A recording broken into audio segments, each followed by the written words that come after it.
कि मोदी सरकार सुन ले। क्या धमकाना चाहते हो भाई? संसद का कानून है, सबको स्वीकार करना पड़ेगा।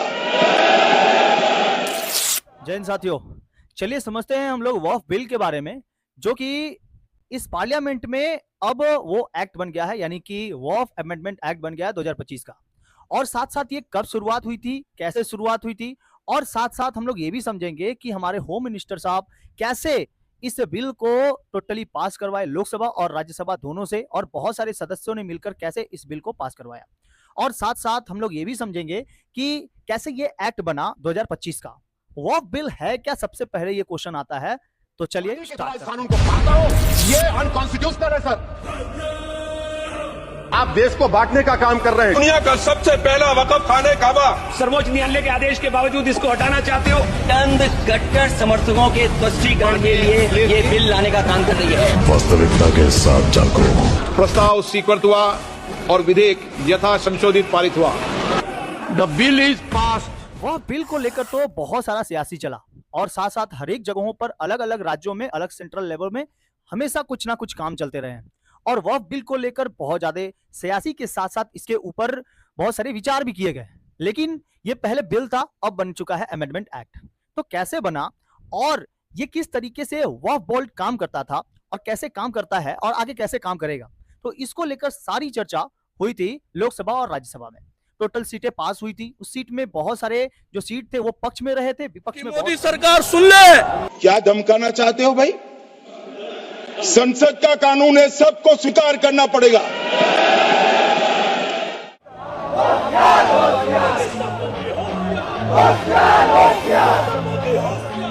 Wake up to reality. 2025। चलिए देखते हैं। तो इसमें क्या है, वक्फ का एक इस्लामिक शब्द है जिसका अर्थ है धार्मिक या सामाजिक उद्देश्यों के लिए दी गई संपत्ति या दी गई जमीन है।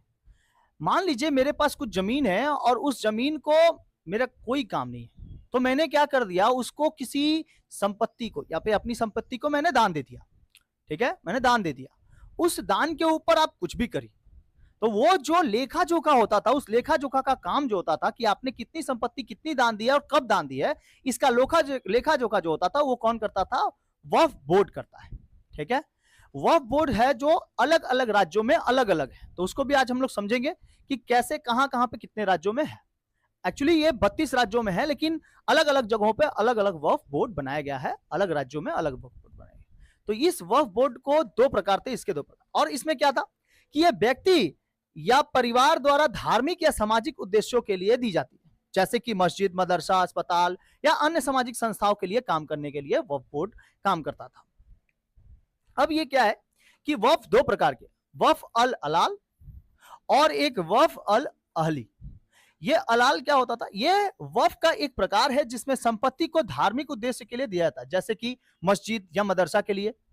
ठीक है, अलाल समझ में आ गया। इसी तरह अहली था, ये वक्फ का एक प्रकार है जिसमें संपत्ति को परिवार के सदस्यों के लिए दी जाती है, जैसे कि परिवार के सदस्यों के लिए शिक्षा और स्वास्थ्य, इसके लिए भी दान दिया जाता था।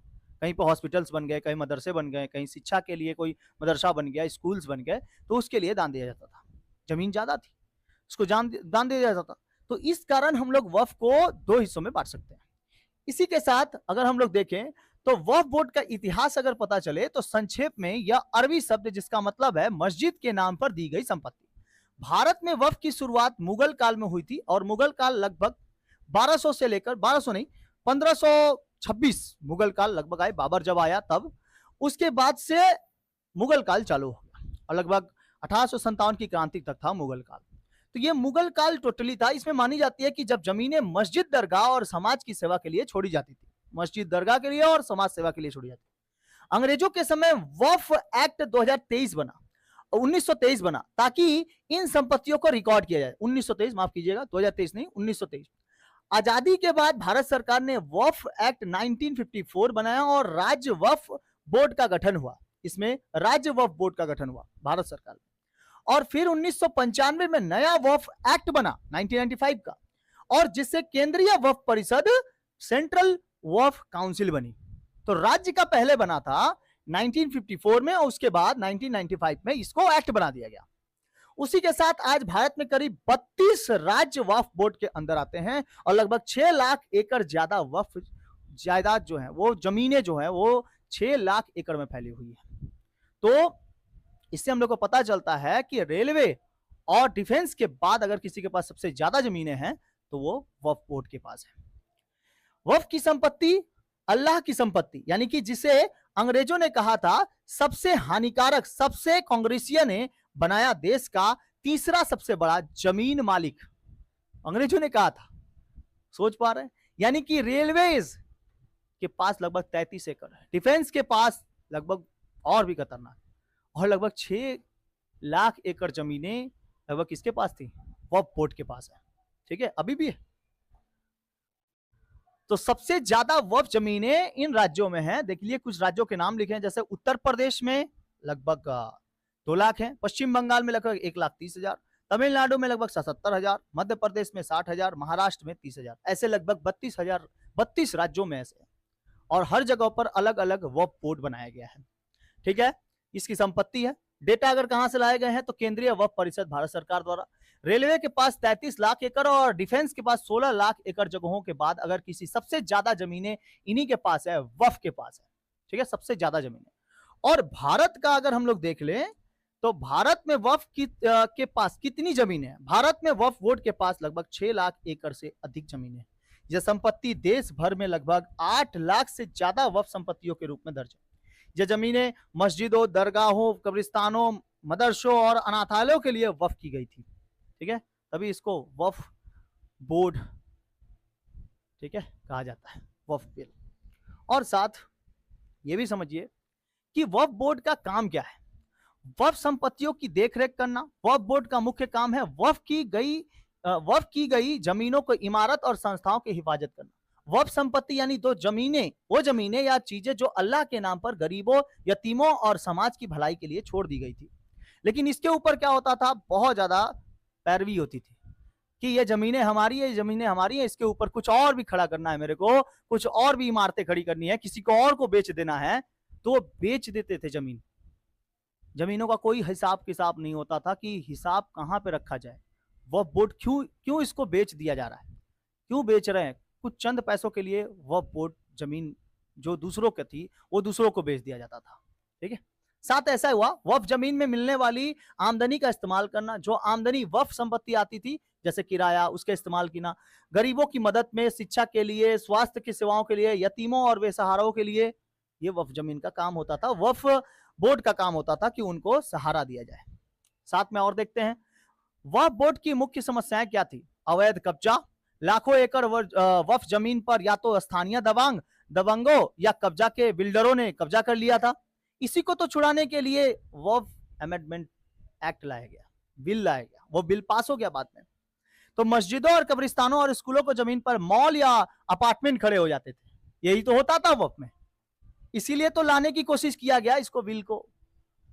ठीक है, और साथ साथ जिस जमीन पर दुआ होनी थी वहां अब दुकान खुल गई है, जिस जमीन पर दुआ होनी थी वहां पर दुकान खुल गई। और साथ साथ रिकॉर्ड में गड़बड़ी भी हुई, कई वक्फ संपत्तियों का रिकॉर्ड ही नहीं है, ये बहुत पुराने कागजों में दर्ज है लेकिन ट्रेस करना मुश्किल है।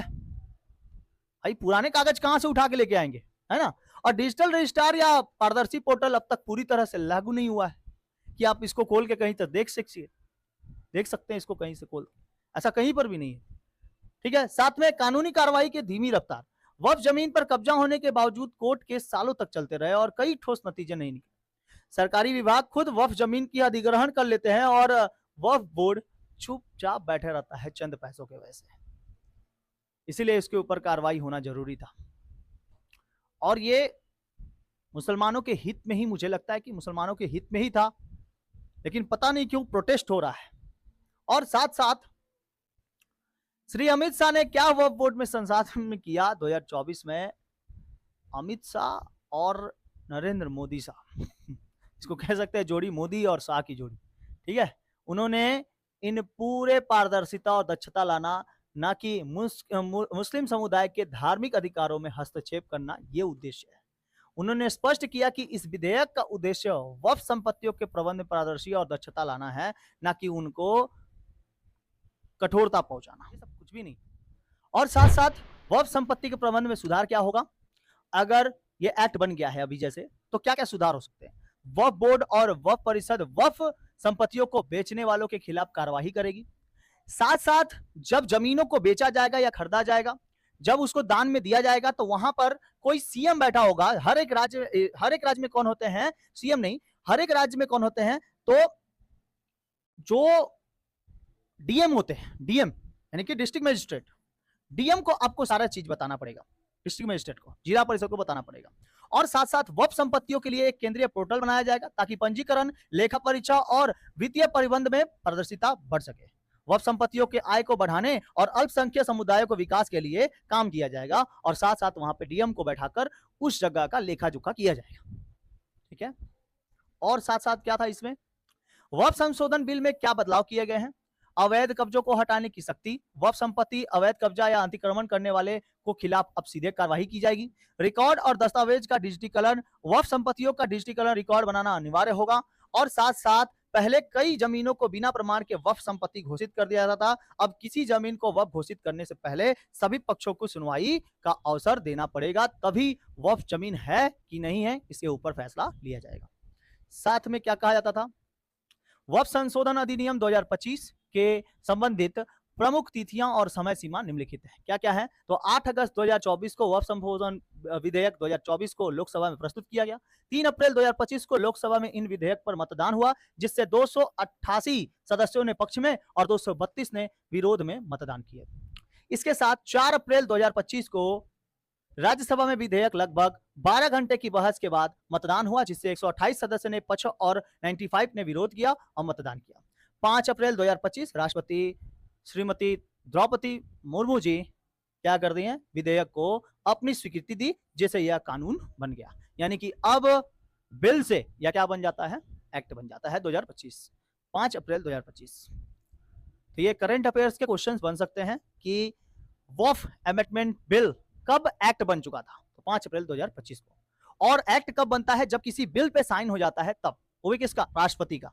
राष्ट्रपति का अगर साइन हो गया बिल पे तो वो निश्चित ही क्या बन जाता है? एक्ट बन जाता है। और उसको हटाना लगभग असंभव होता है, क्योंकि हम लोगों ने और भी बहुत सारे एक्ट देख लिए, जैसे 370, 3 तलाक। ये एक्ट बनने के पश्चात अब तक इसके ऊपर कोई भी सुनवाई नहीं, और अब तक किसी ने भी इसका विरोध करने के बाद भी कोई फल नहीं पाया। यानी 370 आर्टिकल्स लग चुके हैं और 3 तलाक भी हट चुका है। तो आई थिंक आपको ये वीडियो समझ में आया होगा। मिलते हैं नेक्स्ट क्लास में इसी किसी टॉपिक के साथ। जय हिंद, जय भारत। क्या डिफेंस की जमीन नहीं बेची जा रही मंत्री जी? कितना हस्तक्षेप होता है वक्फ की जमीन से? अध्यक्ष महोदय, माननीय मंत्री जी बताएं, और मुझे उम्मीद है कि जब जवाब देंगे तो बताएंगे कि वक्फ की जमीन से बड़ा मुद्दा वो जमीन है जिस पर चीन ने अपने गांव बसा लिए हैं, लेकिन कोई बाहरी खतरे पर सवाल बवाल न करे, इसलिए ये बिल लाया जा रहा है।